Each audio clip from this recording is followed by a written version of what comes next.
Hello, Misfits. Hi, Misfits. This is Kevin. That was weird. And this is Kate. I'm sorry. Welcome to Horrorwood post-Thanksgiving edition.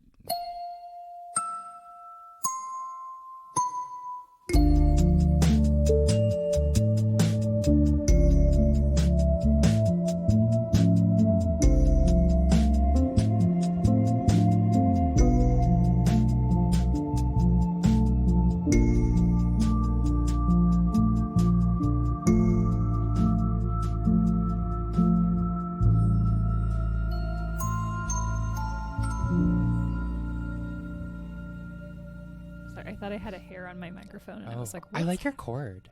Thank you. It's like a robin's egg blue. It's actually a seafoam green, but okay. Same thing.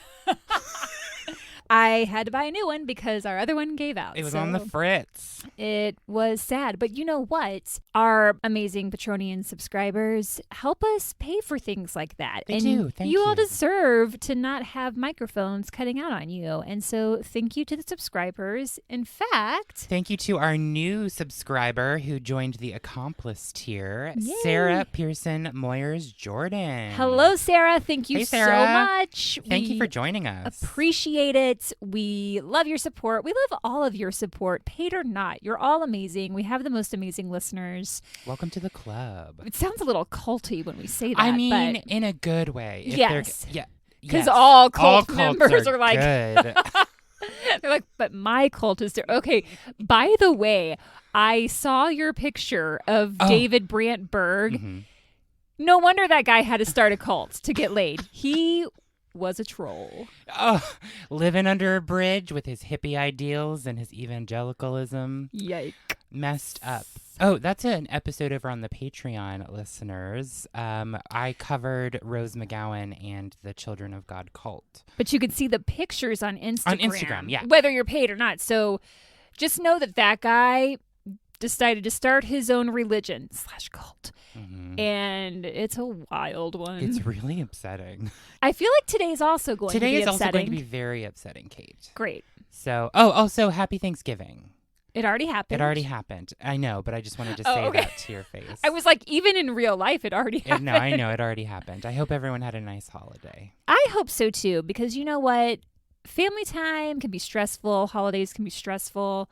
It's a lot of personalities, a lot of energy, a lot of anxiety. Okay. It's just a lot all around. So I hope you're all doing okay. We are Take a here breath. to give you some murder. Distract you with horrific things. Yeah. I saw Thanksgiving in theaters. How was it? I loved it. Oh, good. I really loved it. Everybody, if you get a chance to go see it, Eli Roth directed.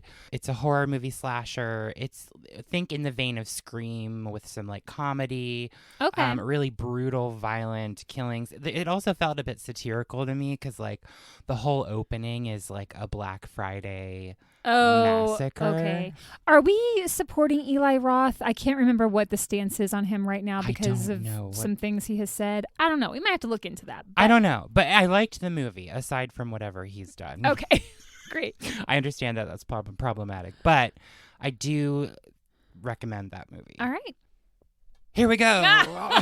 Bum, bum, bum. Today I am covering serial killer Ed Gein. Dun, dun, dun. I might not have the correct pronunciation of his last name. I thought it was Gein. Gein or Gain. I've heard it both ways. Or Gein. Or Gein.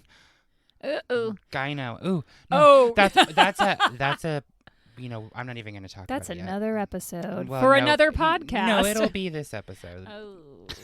Okay. I'm just going to look it up real quick so I don't fuck it up. Okay. Give me 2 seconds. I apologize. That's great.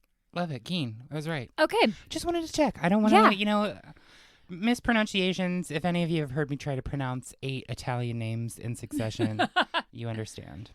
It happens. It happens. I know I talk a lot about horror movies on this podcast. What? I just did. Oh, my goodness. My God. It's my thing. Is it now? It is. And we consistently discuss the intersection of the supernatural Mm-hmm. and real life events in spooky films. Yes. Right? But when it comes to ghosts and demons, like Pazuzu in The Exorcist, Pazuzu. or the hauntings experienced by the Lutz family in the Amityville horror house, Mm-hmm.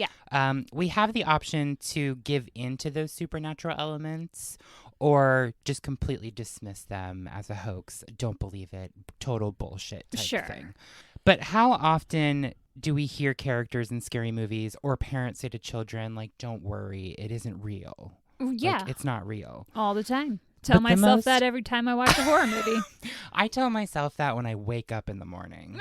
It's a simulation. It doesn't matter. None of it's real. Back to sleep.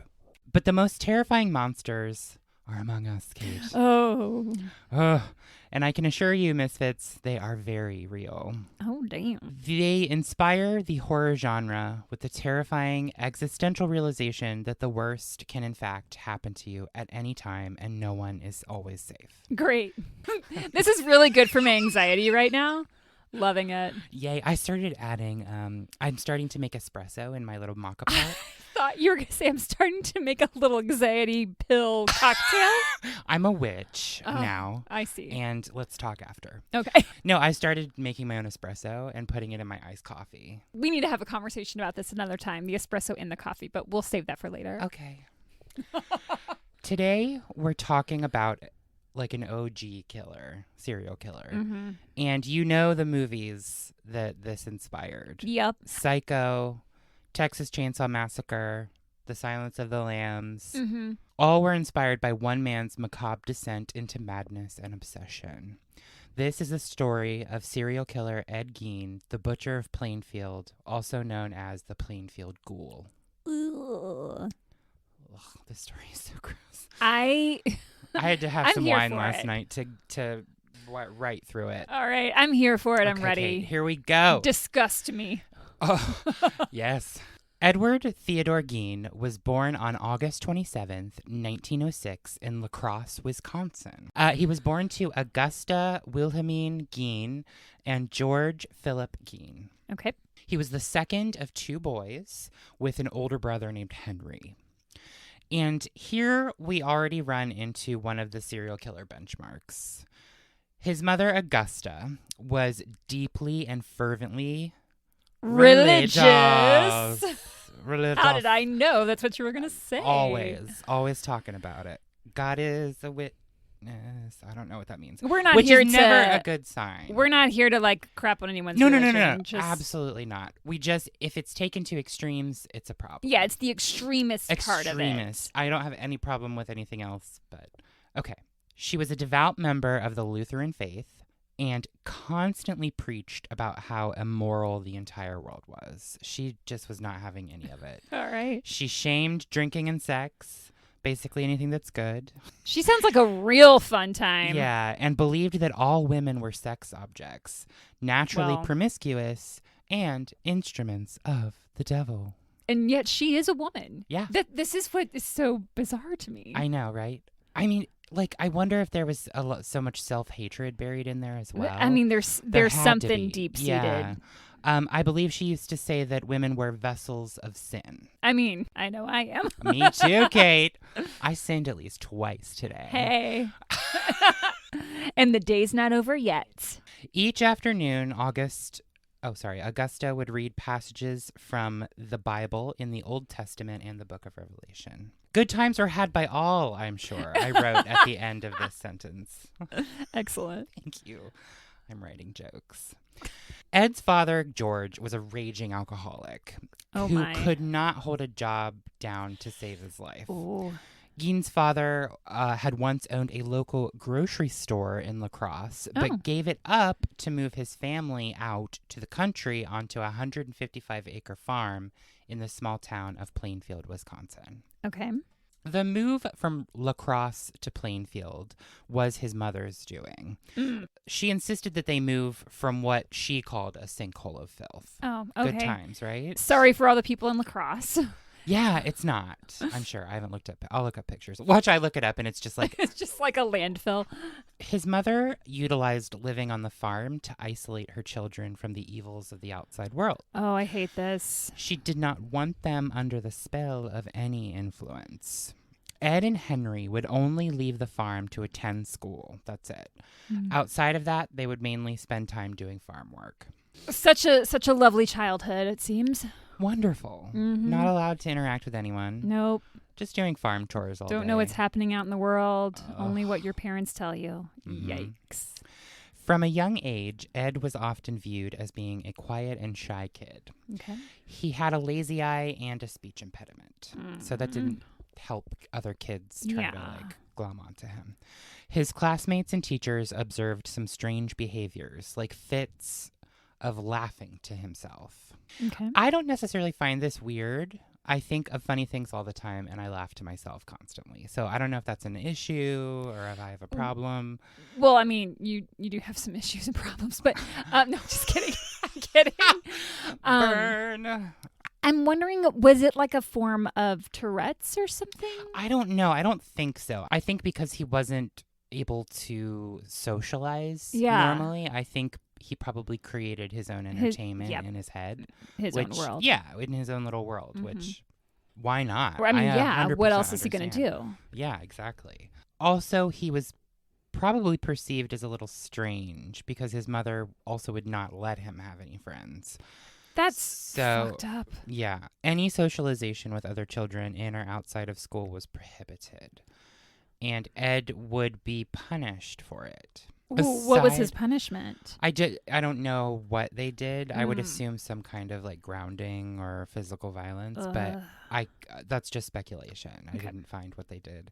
Aside from not having the ability to establish social connections and form friendships, Gein did pretty well in school, actually. Okay. Particularly in the subject of reading. Okay. Gein's life was sheltered on the isolated farm, where he only had his family for any kind of company. However, on April 1st, 1940, his father, George, died from heart failure that was brought on by his alcoholism. Yeah.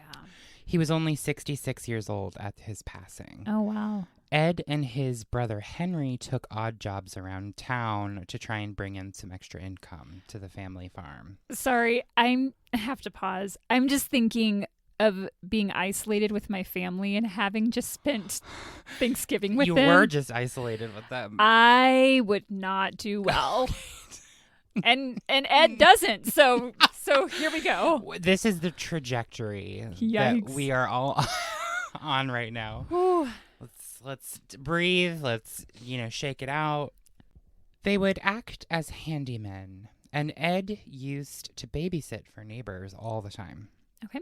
Ed liked babysitting, most likely because he found it easier to socialize with children than adults. It's probably the only time he's getting to see other people at all. Exactly. And I mean, that makes sense because considering all the adults in his life were super domineering and just like not fun to be around, I could see why he'd probably enjoy the company of like younger children. Yeah. And how old was he around this time? So this is 1940 when his father died, and he was born in 1906. So he's like 34. Oh. Okay. That's putting it into a different perspective for me. And I'm not he's terrible. I was like, he's 16 and he's babysitting. No, yeah, I get it. No, he's older. Okay. But I don't know. I don't necessarily think that anything of malintent was happening at this time because, there's a turning point in his life story where it all goes south. I see. And this isn't this isn't yet. it. Okay. It isn't yet. So I see what you're saying. Like it is a little weird for like a 30-some-year-old man to babysit kids. But we're talking like Plainfield, very small community. Sure. Everybody knows everybody. I don't think anything bad was happening yet. Okay. It was after their father's death when Henry began dating a divorced mother of two and made the decision to move in with her. Okay. However, Henry worried about Ed and his unhealthy attachment to his mother, Augusta. As, like, domineering and crazy as she was, he was, like, mama's boy, 100%. And Just, he's like, the youngest. He's the youngest. He, like, glommed onto her, and they had, like, what I'm assuming is, like, a codependent relationship. Yeah. Henry did not like his mother. Like, Okay. he didn't take the same fancy to her as Ed did. Mm-hmm. And he would talk shit about her in front of Ed, which would really make him upset. Yeah. Because I think he was just trying to make him see, like, she's not... Like the reality of the situation. Yeah, like, she's not a good person. Like, she has control over you. Like, and that's hard to see when you're in it, regardless of the 100%. relationship, but especially a parent-child relationship. And especially that's gone on for so long. Like, this is adulthood. Like, they're in their 30s now. Yeah. It's a lot. So, unfortunately, on May 16th, I don't know why I'm saying that. I wrote this and I'm like, oh my gosh, I forgot about that. Wow. Whoa. Unfortunately, on May 16th, 1944, Henry would meet his demise on the farm. Oh, no. Ed and he were burning marsh vegetation, just burning it off, and the fire got way out of hand. Oh, no. The local fire department saw flames from afar, and they ran over and quickly put it out. However, in that commotion, Ed and Henry got separated, and, like, he couldn't find Henry. Oh, no. So he reported to authorities that Henry's missing. Like, I don't know where he is. A big search party went out looking for him. I couldn't find exactly where he was found. I think it might have been on the property, like... It was a big farm. Yeah. So I'm assuming they found him on the property eventually. Sure. But I wonder if he was like trying to get something to put the fire out or something. Well. Oh. He was found dead, laying face down. Mm-hmm. The cause of death couldn't have been the fire. There weren't any burns or fire-related injuries on his body. Oh, weird. It appeared that he had died of heart failure. Oh. It was later reported that Henry had bruises on his head at the time of his demise. Oh, no. The police rejected any notion of foul play here and ruled the death as asphyxiation, probably from smoke inhalation. But they didn't actually... No, they didn't look at him or do an autopsy or anything. Weird. So, yeah, I would assume that it was caused by smoke from the fire. No official investigation into the death was launched, and an autopsy of the body was not performed. It was never proven, but there is some speculation that Ed may have allegedly killed his brother. Yeah, because how would he have had bruises? Yeah, they don't know. But they didn't even look into it, so... Great job, guys. Good job. Yeah. So, I mean, it's not confirmed, but it seems likely to me that Henry died by foul play. Yeah. Potentially by Ed. Speculating. Yikes. Alleged. Henry's passing left Ed and his mother, Augusta, alone on the farm together. Oh, that's not great. Nope. I can only imagine how that went. Was there any sexual relationship between Ed and his mother? Not that I found or read about. Okay. As we go on with this story, I think that maybe potentially there was feelings of that, but I don't know that they were ever, like, acted upon. You know what I mean? Just based on what he does after, which I'll tell you. Okay. Ugh. Shortly after Henry's death, she had a big stroke. Oh. Gein devoted his time to caring for her. And I wrote, what a wonderful and beautiful codependent relationship. Now that he's the only son and she's his only parent, I could see him, I mean, especially with their relationship already, but even if it weren't that, I could see him feeling this obligation to care for her. I could see that too. As someone who also had to take care of an ailing parent, I'm bringing my own outlook on that I see. to it. So bear with me here. Okay. Sorry.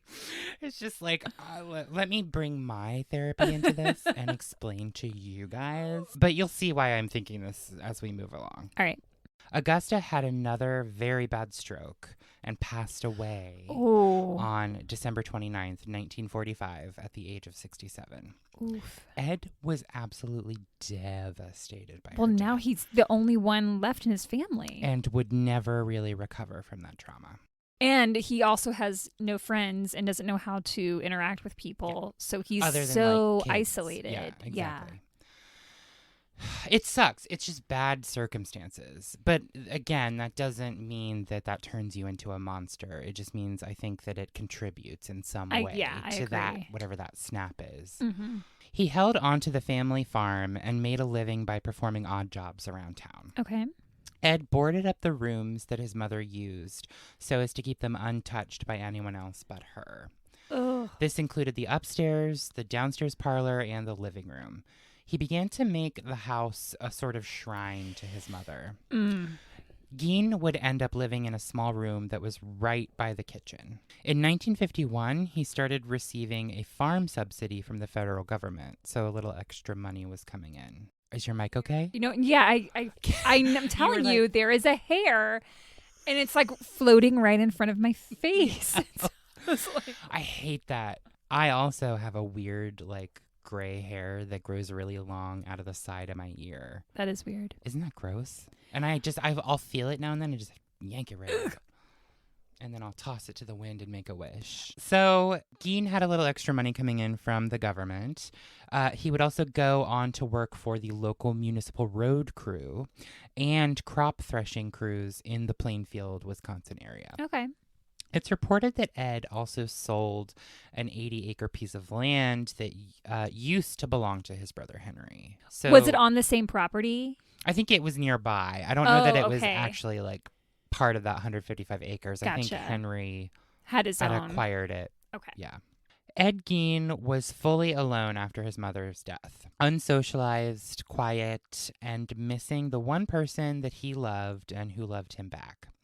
He sunk into his own obsessions, filling his days by researching Nazi medical experiments, learning about human anatomy, and consuming pornography and horror novels.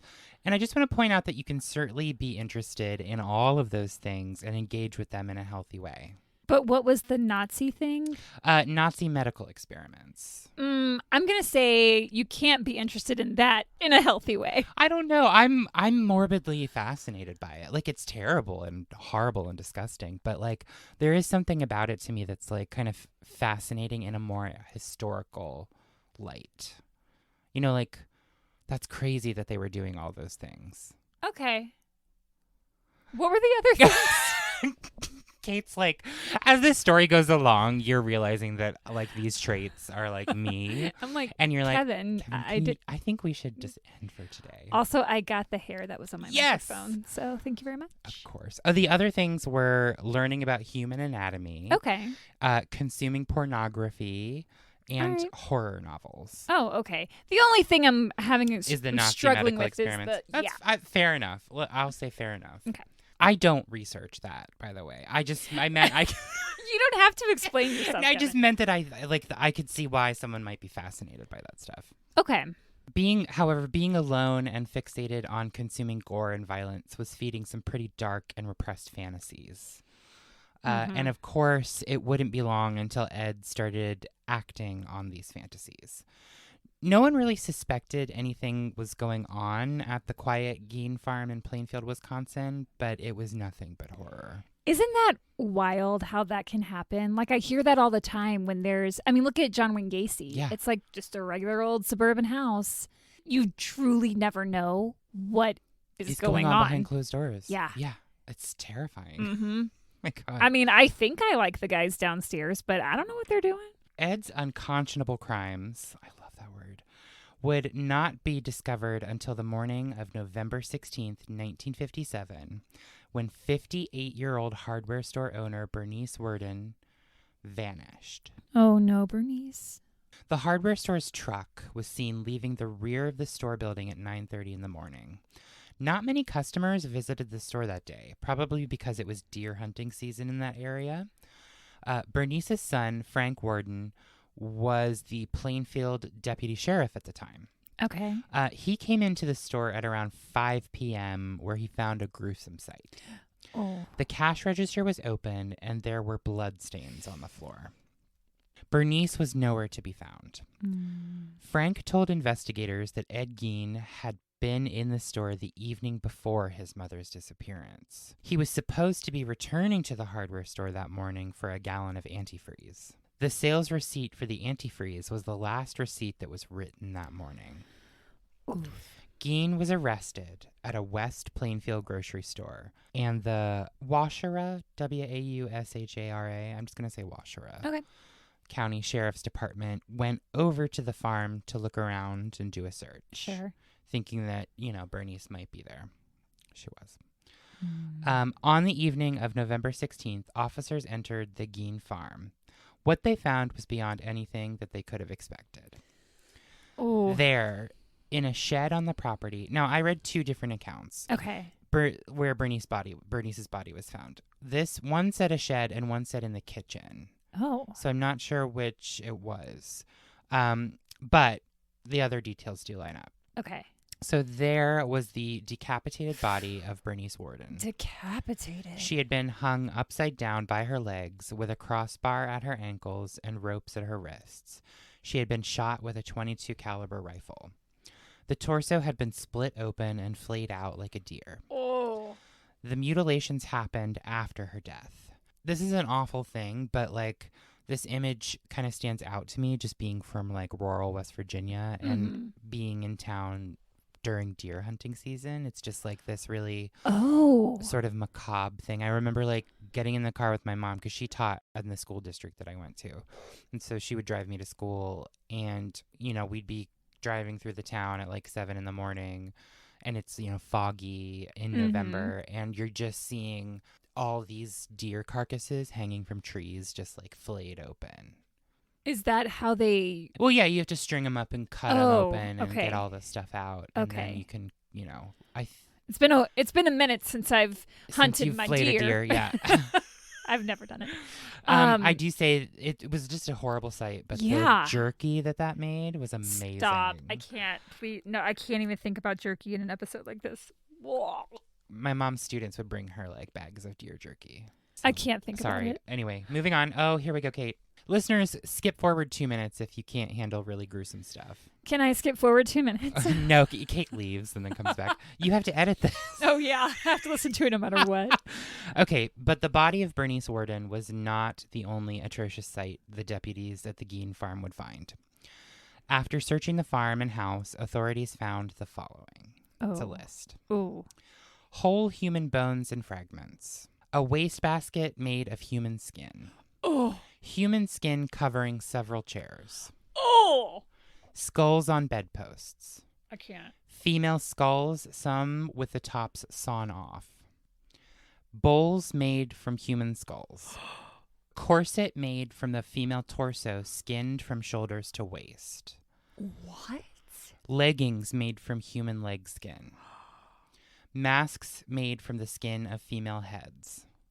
A face mask in a paper bag. There's a name of a person here, but I don't want to mention it yet until we get to her story. Okay. A skull in a box. Ooh. Bernice Worden's entire head in a burlap sack. Bernice Worden's heart in a plastic bag in front of Gein's potbelly stove. Oh my God. 9 vulva in a shoebox. What? I know. Don't have words. I know. A young girl's dress and, quote, this is gross. The vulvas of 2 females judged to have been about 15 years old. Oh my God. A belt made from female human nipples. I don't even know how that's possible. Well, I don't know how any of this is possible, but okay. I'm just going to move on. 4 noses. Ooh. A pair of lips on a window shade drawstring. A lampshade made from the skin of a human face. Fingernails from female fingers. That's the end of the list. Okay, imagine how that house smelled. Yeah. Well, so I read in doing the research, his father and he were tanners, which is skin, hide tanning. Mm-hmm. And I think this is what he was doing to all that stuff. I don't think it was just fresh. I think he was tanning it or doing whatever you do to animal skin to make it useful. Oh, gross. Yes. It's really bad. All of these things were photographed by the state crime laboratory and then decently disposed of, is what it said. I don't know what that means, though. Okay. Gein was questioned about everything, and he admitted to the crimes. He did a lot of grave robbing Ooh. to get most of these things, making almost 40 visits in the night to 3 local graveyards in the Plainfield area. He would exhume buried bodies while he was in a self-described daze-like state. He said he was in a daze. Gein mentioned that there were times where he would come out of the daze while uncovering the bodies and just go home completely empty-handed. What? Yeah. Gein would usually dig up graves of recently dead and buried middle-aged women that he felt resembled his mother. He would take the bodies home and tan their skins to make his paraphernalia. Ed admitted to stealing from 9 graves and showed law enforcement where they were located exactly. Since the women that Gein stole were recently deceased, the graves usually weren't fully completed yet, so it was easier for him to dig them up. He would also return some parts of them and jewelry to the grave sites. That's interesting that he returned the jewelry. Here's where things turn even a little more macabre and where we start to see elements of famous horror movies start to show a little more. Okay. So after Gein's mother's death, this whole thing he did, he had the idea to create a woman's suit, not like a pantsuit or, anything, a suit made entirely of women's skin. I am clutching myself so hard right now to so keep my gross. skin on. I'm don't let anyone take it. He admitted he wanted to do this so that he could become his mother, literally crawl inside of her skin. Oh, yeah, I'd say that's a codependent relationship. Gein said that he did not sexualize the bodies or perform any kind of sex on them because they smelled too bad. Okay. But since Bernice Worden was a live person that Gein killed and mutilated, there had to be other missing people out there, right? I was going to ask if she was the first one or just the first. Oh, he just shook his head no. Gein confessed that he had murdered 51-year-old Mary Hogan, a tavern owner in nearby Pine Grove that had been missing since December 8th, 1954. Gein frequented that tavern. Her head was found in Gein's house along with a mask of her face. Oh. Gein denied memory of the details of her death. Do we believe him that he doesn't remember? So I don't know, because he does have some medical diagnoses later on. Okay. Which does not excuse any of this. Of course. But I wonder about the trance state that he would go into. Yeah. I wonder if that was a real thing or if he just said that. So, as it usually goes with these serial killer stories, there are several other notable disappearances that Gein is suspected of in Wisconsin. Okay. Authorities confronted Ed with a list of people that they were looking into at the time. Unfortunately, nothing panned out from this. Gein was giving lie detector tests, which was given let me just take it back. Yeah, take it back. Roll it back real quick, Kate. Gein was given lie detector tests, which are bullshit anyway. Sure.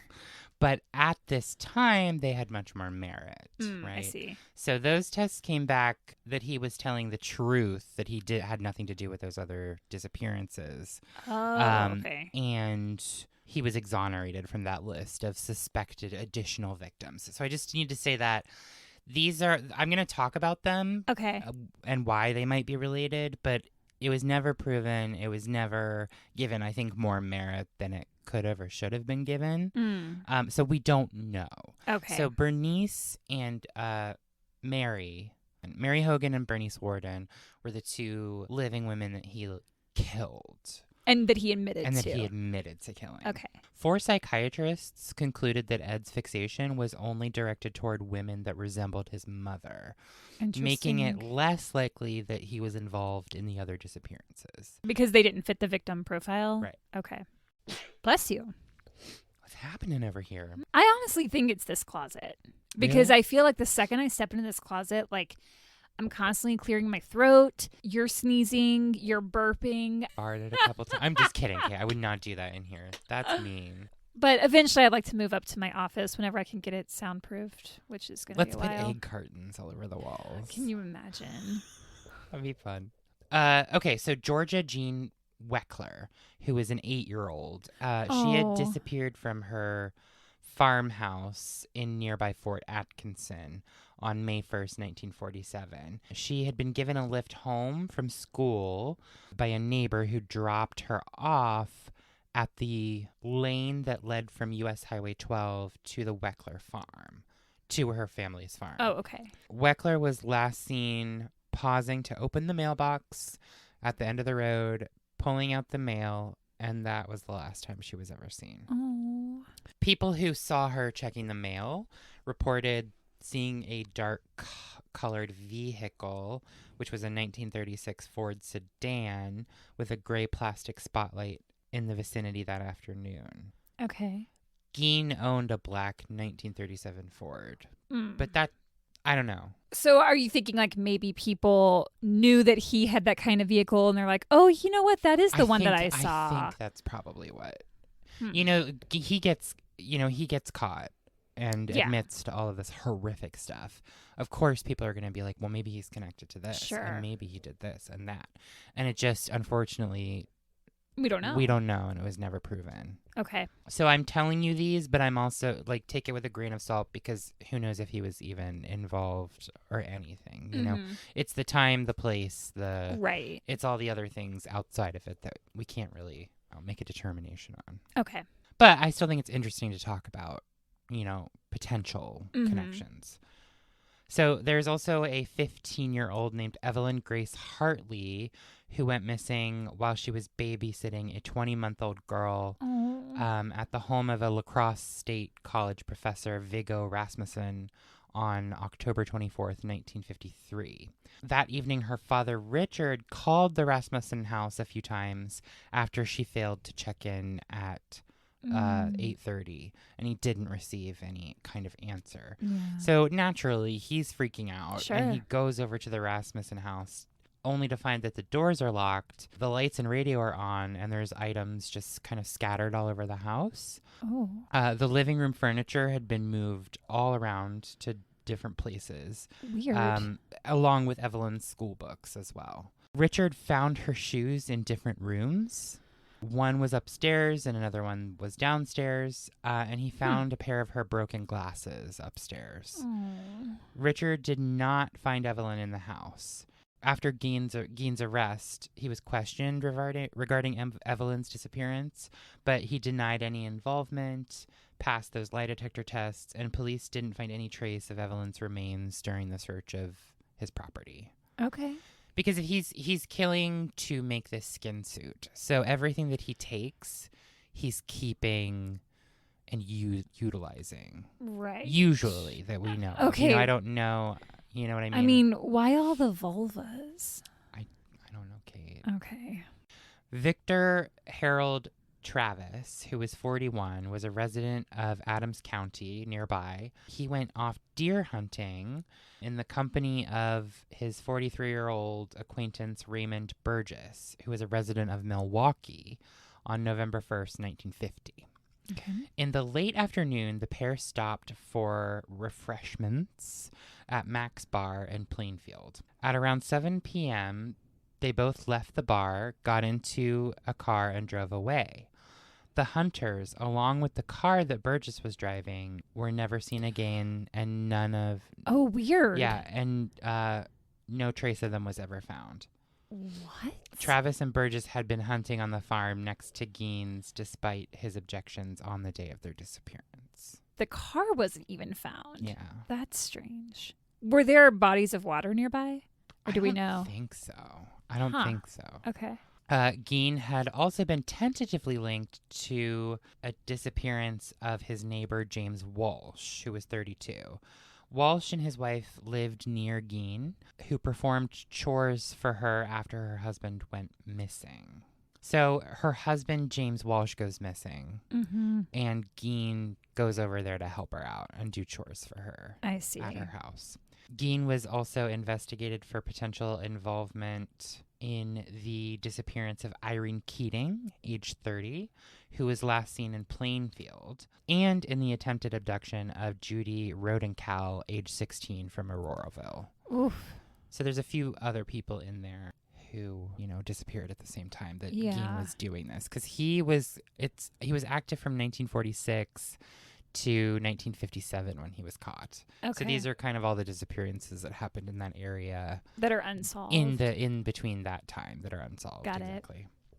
So, as I said, Gein was arrested on November 21st, 1957, and he was arraigned in the Washara County Court on one count of first-degree murder for Bernice Worden's killing. What about Mary Cogan? No, he did. I'll get into it. Oh, okay. He wasn't charged with that. He pleaded not guilty by reason of insanity and was actually found not fit to stand trial in his current mental state. Oh, wow. Gein was sent to the Central State Hospital for the Criminally Insane, which is now the Dodge Correctional Institution. It's a maximum security facility in Waupun, Wisconsin. He was later transferred to the Mendota State Hospital in Madison, Wisconsin. So it was difficult to discern when he was sent there, but it sounds like he went to Central State Hospital and then he goes on trial in 1968. Okay. Like, he's finally found to be fit to stand trial. So from 57 to 68, so like 9 or how many? 11 years? 57 to 68, yeah. Wow, okay. Yeah. So, yeah, it wasn't until 1968 that doctors determined Ed Gein fit for trial. A formal trial began on November 7th, 1968, and went on for 1 week without a jury at the request of the defense. It was presided over by Judge Robert H. Golmar. And during the trial, a psychiatrist testified that Gein couldn't fully discern if Worden's death was intentional or accidental. Gein tried saying that a gun accidentally shot her while he was in the hardware store that morning. A gun accidentally shot her, decapitated her, and flayed her like a deer? Whoops. He said he did not point the gun at her and didn't really remember anything else from that morning. Likely story. Yeah, that doesn't sound. Yeah, I don't know. I don't understand why the defense was even going to try to say that. I think he was just grasping at straws to say. Yeah, it's weird because he already admitted to it. Right. Judge Golmar eventually found Gein not guilty by reason of insanity, and he was committed back to Central State Hospital for the Criminally Insane, where he spent the rest of his life. Oh, wow. Gein died at the Mendota Mental Institute due to respiratory failure from lung cancer on July 26, 1984. He was 77 years old. Gein was never tried for Mary Hogan's murder, which he had admitted to because the state allegedly saw it as a waste of money. Because he was already found not guilty by way of insanity for the first one? Mm-hmm. They thought Ed Gein was insane and would be in institutions for the rest of his life, which he was. But it still, you want like justice for Mary's I was family. just going to say, but it sounds to me like a lot of people did not get justice in this. Even loved ones of the deceased women whose graves he desecrated. Yeah. Like, they're just like, oh, he's insane, lock him up. And without actually, that's not right. Finding him guilty of murder. The Gein house burned down on March 20th, 1958. Did someone set it? Oh, I was going to say someone set it on fire? Arson was suspected but never proven. And it didn't seem like anyone cared at the time because the fire chief was Frank Worden, Bernice's son. Oh, yeah. Whose mother was murdered by Gein. He's like, so what? I don't care. Yeah. Fair enough. I do wonder, though, if they would have hoped that would have been the house would have been preserved in case they needed to go back and look for more evidence. I think pretty quickly they just pulled everything out and he admitted to it and it was all kind of quick. Okay. And I think they took all the stuff that he, all the stuff with the skin on it and disposed of it. Huh. Like they took pictures of it. But but they disposed it after that as well. There's one piece they didn't dispose of because it is in Zach Bagans' The Haunted Museum in Las Vegas. The nipple belt? No. Oh. But it is a piece of human skin. Oh my God. And it's rough. That room was rough. Yikes. I don't love that. Due to the case's popularity, Gein's grave was located in Plainfield Cemetery, buried next to his family. It was vandalized consistently, with pieces chipped off of the gravestone due to the popularity of the case. Mm-hmm. People were coming by and chipping off pieces because they wanted a souvenir. Ew. Yeah. That's fucked up. The gravestone was stolen in 2000 and then recovered near Seattle, Washington in June 2001. Oh, wow. The grave is now unmarked, and the gravestone lives in storage at the Waushara County Sheriff's Office. Now, why are we talking about this story, Kate? Tell us. Why? Gein's legacy lives on in popular culture and cinema. For starters, Gein's story is somewhat evoked by the 1959 novel Psycho by Robert Bloch, which was turned into a movie by Hollywood horror icon Alfred Hitchcock in 1960. We all know Psycho, or most of us know Psycho. And if you don't, you should go watch You should the go watch it original. because it's so fucking good. Norman Bates owns a cheap motel and lives in a big old house up on a hill behind the motel. Phoenix secretary Marion Crane embezzles $40,000 from her employer's client and goes on the run. She checks into the Bates motel, but does not check out. I was trying to remember what that sound was. The pluck. I like the plucking of a guitar that you did. Yeah, I don't know what was happening. Kate's version of Psycho is like a It's bluegrass. I like, am from Kentucky. Yeah, right. I was just there for the holidays, so yeah, I've got the Kentucky in me right now. I love it. Give The me my Kentucky banjo. bourbon. Kate and I pull out our banjos and drink some whiskey. That actually sounds nice. I mean, yeah, we've got all that here. Do you have a banjo? Well, it's at my oh, mom's. okay. But yeah, we do have one. That's amazing. Yes. Oh, the places we'll go. Kentucky. So Marion Crane is at this hotel. There she encounters Norman Bates, a seemingly meek and mild man that ends up murdering poor Marion in the shower. You know the scene. You know the knife. You think oh my God, I was trying to make a joke and I fucked it up. You know the scene. You know the knife. You think about it in the shower. Yikes. Oh, that's awful. Cut that too, Kate. Okay. We find that Norman is trying... or leave it. I don't give a shit. We find that Norman is trying to embody his dead mother, whom wants nothing more than to rid the world of uncouth women. Uncouth. Have you seen Psycho, Kate? I wrote this as a question to ask. Wow, I can't. Have you seen Psycho, Kate? I would love to read your notes someday. I have seen it. Yes, me too. So do you like it? Revelatory. I don't think I fully appreciated it until I watched it as an adult because I did feel like I saw it quite young and was like, "Ooh, what's all the hype about?" But then I feel like when you see it now, I appreciate it more. When I worked at Universal Studios as a tour guide, we had to learn like every Universal movie and everything that's on that lot. And so the tour goes by the Bates Motel and the Psycho House, and they have like the car in the back, like in the parking really lot or cool. whatever. It was cool. I liked that attraction there. In Florida, Universal Studios, my parents took me once and they had a Psycho attraction. It wasn't open that day, I don't think. I think it was like a live show or something. Where they just pick a member of the audience and stab them. murder them? Maybe in a shower. Oh. Anywho, yes, I would also recommend, there's a series. I forget what channel it was on, but it was with Vera Farmiga and Freddie Highmore. Yeah. Yeah. Was it called Bates Motel? Bates Motel, yeah. So it's a prequel series kind of to the movie. Yeah. If you want to know more about Psycho and its production and history, I highly recommend the podcast Inside Psycho from Wondery. Okay. It's a huge deep dive into the making of the movie. The first episode is all about Ed Gein. Oh, cool. And yeah, it's the same. I think it's the same person because Wondery also did Inside the Exorcist. Oh, okay. So they have like a podcast series where they do deep dives on these movies. There's Cool. also a Halloween one, I think. But yeah, I would say check that out. We'll link it in the show notes. Great. I have it as part of my sources. So it turns out that Robert Bloch, who wrote the Psycho book, was not aware of the Ed Gein story. Really? He wrote the book in 1959. Ed Gein had been arrested in 57. He didn't really know much about it. You'd think he would. Huh, okay. So Paula Gurin reviews Bloch's book and says he didn't know the Gein story, but Block was inspired by, okay, so your next door neighbor could be this horrible monster that, you know, is unsuspecting and you don't even know, like what we were saying before about being behind closed doors. So when more details of the Gein case did come out, because not all of the details, I think, came out at one time back in the late 50s, Block was surprised to discover how closely Gein and Norman Bates were interlocked. So much so, in both the crimes and his motivations.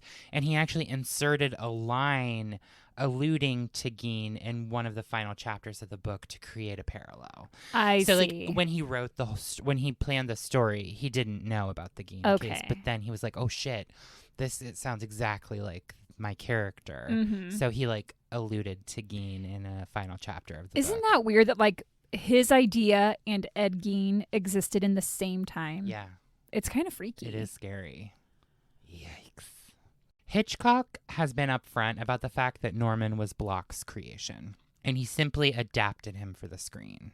I see. I think because that movie was so popular, people were like, "Oh my God, Hitchcock, this character," and he's like, "No, like Block wrote that character. I just adapted him for screen, and the performance of the actor." Gein was more popular when the movie came out rather than the book, because the book came out a year before. Okay. I think what I'm trying to say here is like the book came out. Obviously, Block eventually knew about Gein, but everything, I think it wasn't fully like part of being talked about in society like widely until the movie came out. Because people were like, "Oh, this Gein case, this guy's obsessed with his mom. It sounds like Psycho, Norman Bates." Like it was attaching more of that to the movie than it was the book. And I think Hitchcock was like, no. Like, this guy wrote this story. It's not just my movie. Like, right. I get it. Do you hear it? Okay.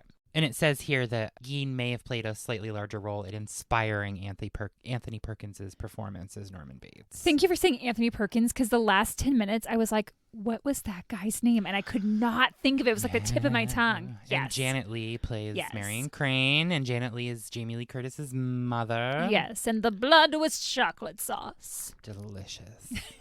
So moving on to the next film that was inspired, and I would say that this one was more directly like Gein influenced, definitely, which is Tobe Hooper's insanely popular cult classic movie, The Texas Chainsaw Massacre. Yes. Which really gets into the meat of Gein's story. Ooh, I didn't even realize I wrote that. I'm so clever and disgusting. So particularly the skin mask and the macabre home environment that the characters discover in Tobe Hooper's film. The movie came out in 1974, and the premise is as follows.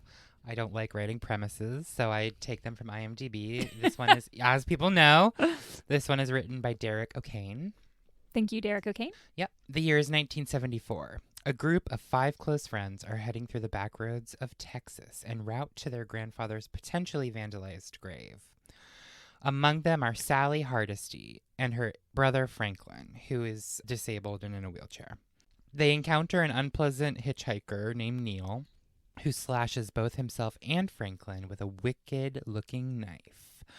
The others manage to eject the hitchhiker from the vehicle, but shortly afterwards they are forced to stop and wander over to a small, sinister clapboard house nearby in hopes for gas.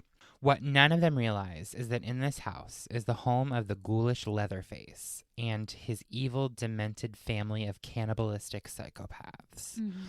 One at a time, the teens are murdered by Leatherface in horrifying ways. Sally soon finds herself an involuntary guest at Leatherface's home and flees into the night to escape the demented cannibal and his loudly buzzing chainsaw. Can she escape the grim fate that befell her friends and brother? Can she?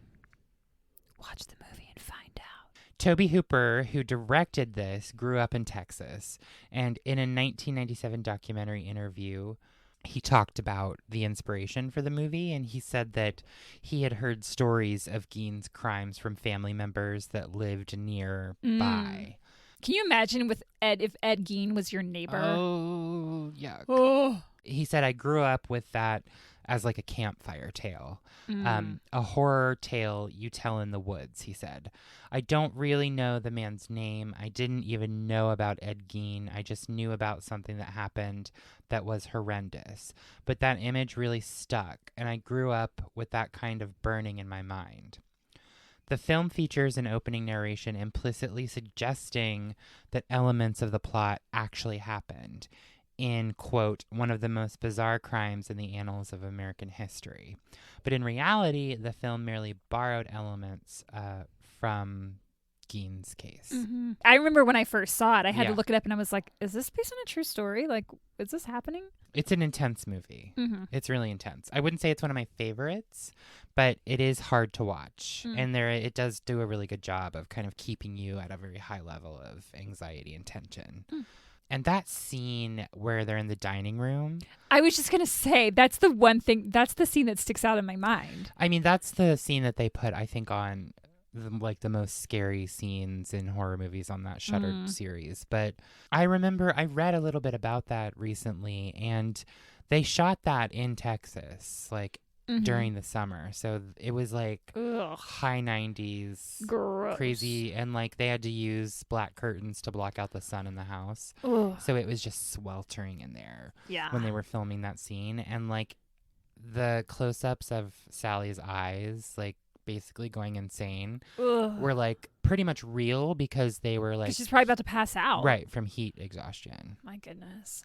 It's terrifying. Then on to Jonathan Demme, or Demme, D-E-M-M-E.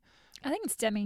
Jonathan Demme's 1991 film Silence of the Lambs. Mm-hmm. This has become well known for its depiction of the charismatic and terrifying serial killer / cannibal Hannibal Lecter. However, the central plot of the film focuses on Agent Clarice Starling's hunt for Buffalo Bill, who's a killer that attacks overweight women and skins their corpses. Silence of the Lambs is based on a book of the same name by Thomas Harris, which was published in 1988. The character of Buffalo Bill is based on actually like a combination of American serial killers. Okay. Including Jerry Brudos, who was a killer and necrophile who strangled 4 women in Oregon and then dressed up in their clothing. Ted Bundy, a serial killer that lured women by pretending to be injured or needing help. Gary M. Heidnik, who kidnapped, raped, and tortured 6 women in Philadelphia and held them in a pit in his basement. Edmund Kemper, who was known as the co-ed killer, who killed his grandparents as a teenager just to see what it felt like. And then Gary Ridgway, the Green River killer, who dumped the bodies of his first 5 victims into the Green River and was also known for inserting foreign objects into the corpses. And Ed Gein. That's a lot. I didn't realize that. I didn't either. I didn't know that it was like an amalgamation Yeah. of like all of these different serial killers, famous killers in American history. But yeah, I see that now. Like, yeah. But there's also a lot of like crossover with some of these. Sure. In regards to like, you know, they killed women, family members. Anyway.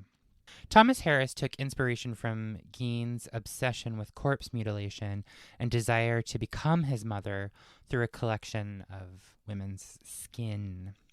He explored that motivation and those crimes in order to come up with a killer so obsessed with femininity that he kills to create a skin suit and be reborn as a woman. That was like his motivation for Buffalo Bill in that story.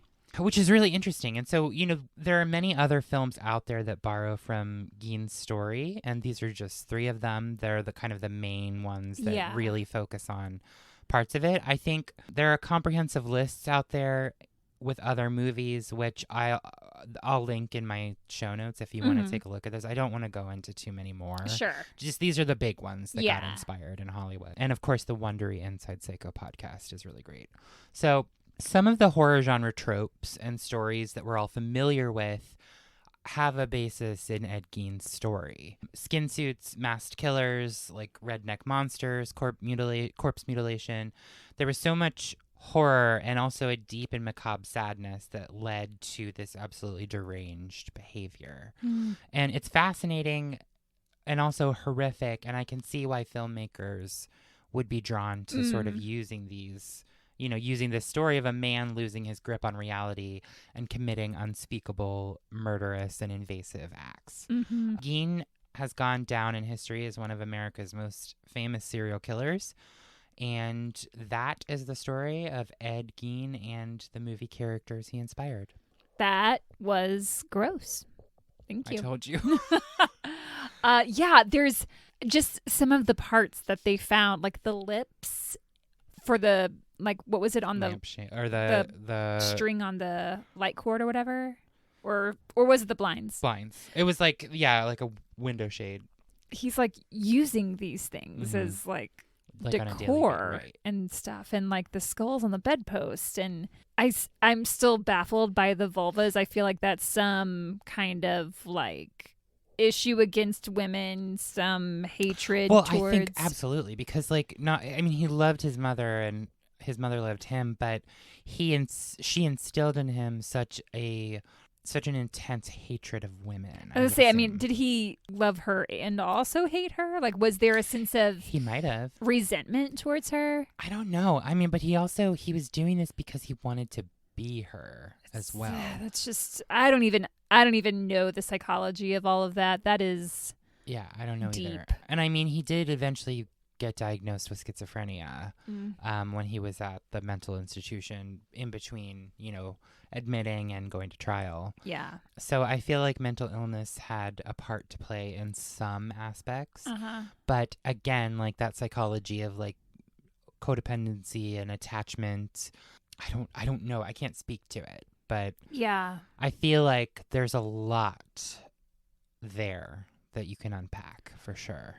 For sure. If anyone wants to take a chance at unpacking it all, you can leave us a comment on Instagram, Facebook, or YouTube at Horrorwood Podcast. Or you can shoot us an email at horrorwoodpodcast@gmail.com.